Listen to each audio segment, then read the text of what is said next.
1351. The king of Sunda and his attendants enter Majapahit, wondering at its grandeur.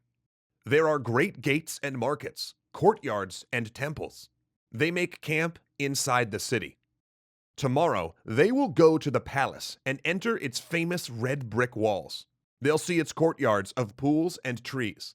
The great king himself will mount his chariot pulled by dogs and leopards, and take them to the tournament ground, where he holds lavish banquets and watches his nobles spar. And they'll see his great menagerie, where the songs of exotic birds trapped in enormous cages echo off the walls. They've come to wed their princess to the king, and soon will share in this wealth. A gate swings open. Majapahit soldiers march out and stand in an honor guard. Between them comes a man dressed in armor. Not the king, but Gajah Mada. Something is wrong. Very wrong.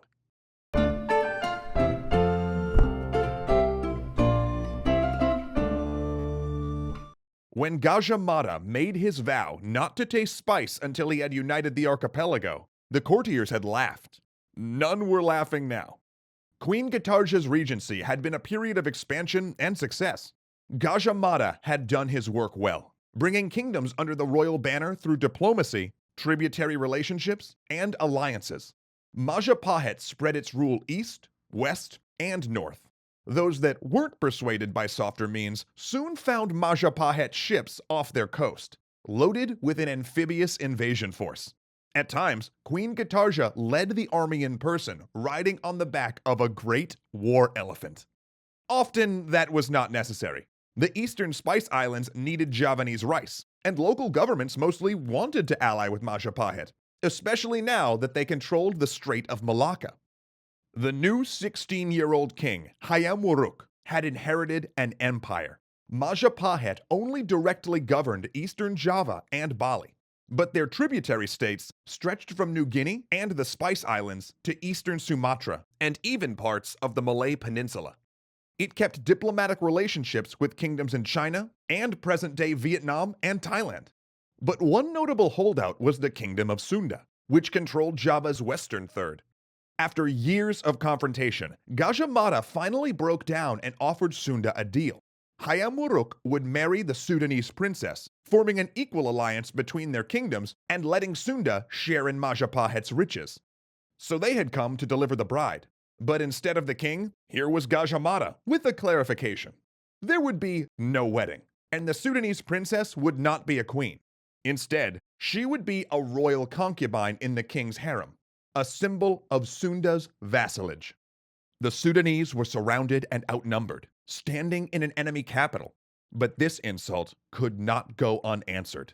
Instead of surrendering their princess, the whole royal household, from guards to princes to the king himself, drew their weapons. At first they attempted to break out, but when escape proved impossible, they redirected their charge at Gajah Mada. The betrayer would die. Instead, Mada drew his sword and laid into the survivors with his personal guard. One by one, they struck down the royal family of Sunda. In the face of capture and dishonor, the bride-to-be chose to fall among her family. Questions remain over whether this was an ambush or a diplomatic misunderstanding. It's even possible the king had wanted the marriage and Gajah Mada intentionally provoked violence to torpedo the match. But if it had all been a grand stratagem, it backfired. Due to this outrage, Sunda would never, ever fall under Majapahit's rule.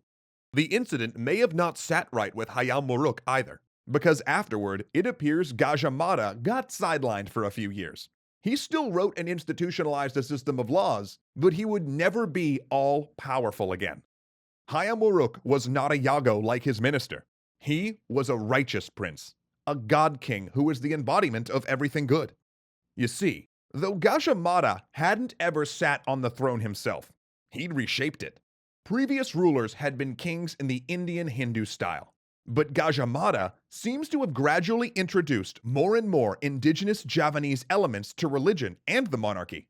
He played up the animistic spirit beliefs and ancestor worship that already existed in Hindu Buddhism, inviting in traditions that had retreated to the mountains when the newer religions had arrived. Royal ashes had always been interned in temples, but now it was said that these kingly predecessors had merged with Shiva, who was also the Javanese sun god. Family compounds built spirit houses to worship and sacrifice to their ancestors. Mada took the gods, demons, and spirits that were always hiding in the backcountry and made them once again part of the state religion. Javanese shadow puppetry troupes continued performing Indian epics, like the Mahabharata and the Ramayana, but also added tales of venerated ancestors. Dance and masked performance followed suit. And this Javanization didn't just stay at home.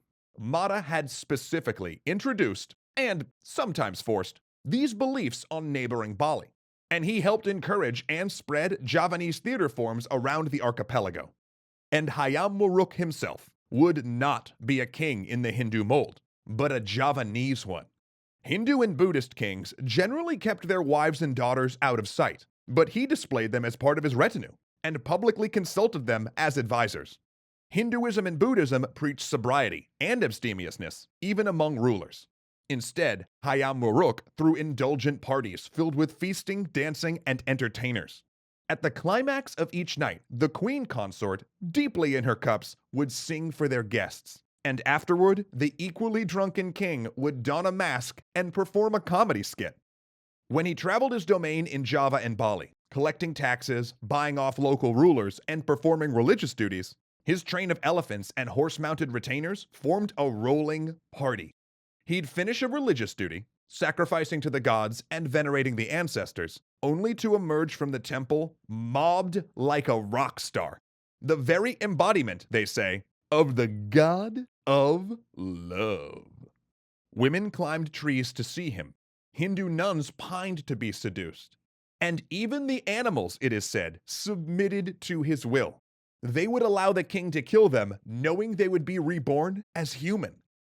And if that all sounds a little exaggerated, well, you're probably right, because it's during the reign of Hayam Wuruk that we get two documents directly from Majapahit. The first, the Book of Kings, is a chronicle charting the kings of Singhasari and Majapahit. In fact, it's this historical record, alongside an older one, that we've followed in this series so far. As for how accurate it is, well, that's a tough one. This document was commissioned by Hayam Wuruk to glorify his own lineage, and this was an ancestor-worshipping society that clearly wanted to hide any skeletons in the royal closet. But then again, the document is full of less than glorious moments, so scholars consider it useful, though it probably contains more than a little folklore. But the Book of Kings wasn't the only record from this period. The second source is the epic poem Nagara Kritagama, which describes the life and religious practices at the court of Hayam Wuruk, as well as the state of the kingdom, and a detailed description of Majapahit's domain. To write it, the poet followed the king on his tax collecting and religious missions, chronicling royal foibles, the strength of various religious institutions, and the common people. Through him, we see a vibrant Majapahit, one where thriving religious institutions attract foreign students. We see Majapahit's bureaucracy function, if not perfectly, at least effectively. And that may be putting it mildly. In some places, Majapahit-style administration remained in use centuries after the empire fell. And while the grand claims of Majapahit's coastal empire might seem extreme, it's important to remember that Indonesian kingdoms showed dominance through tributary relationships and temple construction rather than territorial conquest.